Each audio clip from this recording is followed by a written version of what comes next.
everyone, Mr. Yi here, and today we're going to take a look at Barcelona's 4-1 defeat to Paris Saint-Germain in our very own home ground, the Camp Nou.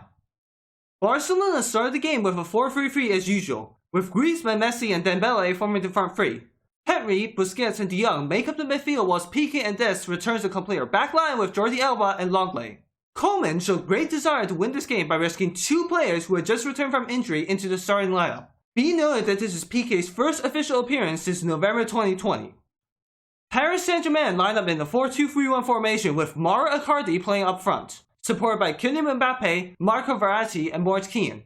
Paredes and Ghana formed the pivots whilst Kurzawa, Kimpembe, Marquinhos and Florenzi formed the back four. The keeper was a familiar face from the previous El Clásicos, Keylor Navas. Paris Saint-Germain had to deal with two crucial absences, Neymar and Angel Di Maria. Because of this, PSG's creativity fell down to Marco Verratti and Leandro Paredes, who both played a spectacular game. They each contributed to one key pass and one assist. Verratti in particular also completed 5 dribbles in the 72 minutes he was given. More importantly, the contributions on the defensive side should also be complimented for, especially Paredes, who contributed 2 tackles, 1 interception and 3 clearances. If Neymar and Di Maria's creativity were fulfilled by Verratti and Paredes, then their speed and pace were fulfilled magnificently by Kylian Mbappe. Supported by Kurzawa, Mbappe's presence on the left accounted for almost half of PSG's attacks. Mbappe himself will contribute 3 goals, 10 dribbles, 4 key passes, in addition to being fouled 3 times. He is no doubt the undisputed man of the match. Barcelona, on the other hand, had a more complete squad with Dest and Piqué's return. Piqué, although accountable for Mbappe's second goal, still contributed 4 clearances, 1 interception and 2 block shots. As for Dest, he did limit Mbappe's presence to a certain extent, but we cannot expect him to protect the right flank single-handedly when Kurzawa is also making adventurous runs in support of his French compatriot, especially when Dembele's performance was also disappointing on the night.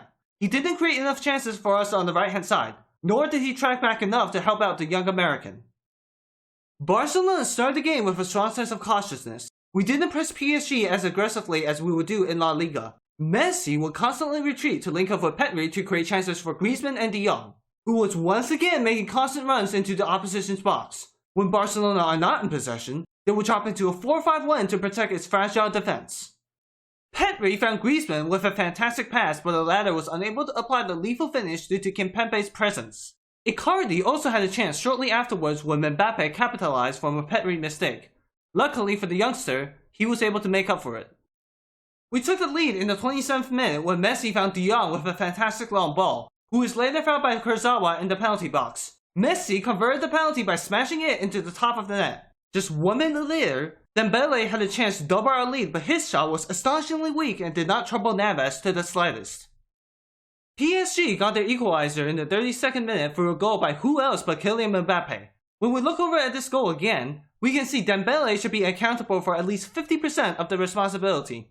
He allowed Kurzawa to make a free run before producing a low cross to Verratti, who sets the ball kindly for Mbappe to score the equalizer after some fancy footwork. Kurzawa and Kean both had chances to help PSG gain the lead before halftime, but Ter Stegen was able to deny them with splendid saves.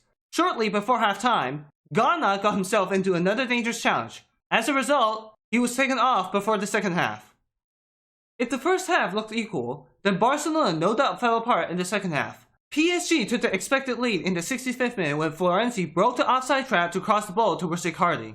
However, Piqué's clearance wasn't good enough to relieve the danger, allowing Mbappe to apply the lethal finish. Before we could even recover from Mbappe's second goal, the nightmare of set pieces once again came to haunt us. Paredes delivered a spectacular ball towards Moise Kean, who was poorly marked by Clement Lenglet. After that, PSG were happy to sit back with almost everyone except for Mbappe to preserve the lead. We ultimately paid the price of playing too high when Mbappe got his hat-trick thanks to Julian Draxler.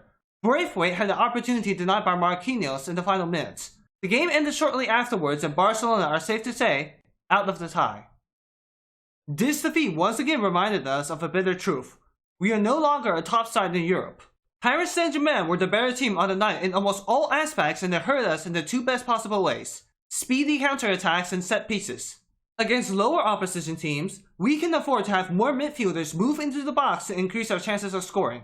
But against top sides like Paris Saint-Germain, we will get severely punished like tonight, because our midfielders' field coverage is insufficient to provide adequate support on both ends of the pitch simultaneously. In addition, Our defense is often prone to one mistake or another.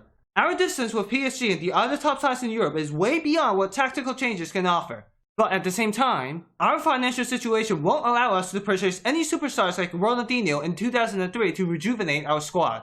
The only hope we probably have at the moment is our presidential election. I personally support Laporta, someone who won't hesitate to implement big changes to the club. We'll be traveling to Paris in 3 weeks. With Neymar and Di Maria's possible return, our chances of turning this around may be next to zero. But as a fan, I'm still going to wake up early to watch it. That is what I can do for my team. So please leave your thoughts and suggestions in the comment section down below. I'll do my best to respond and improve myself. Thank you for watching. I need you to listen, I need you to hear, and don't show, and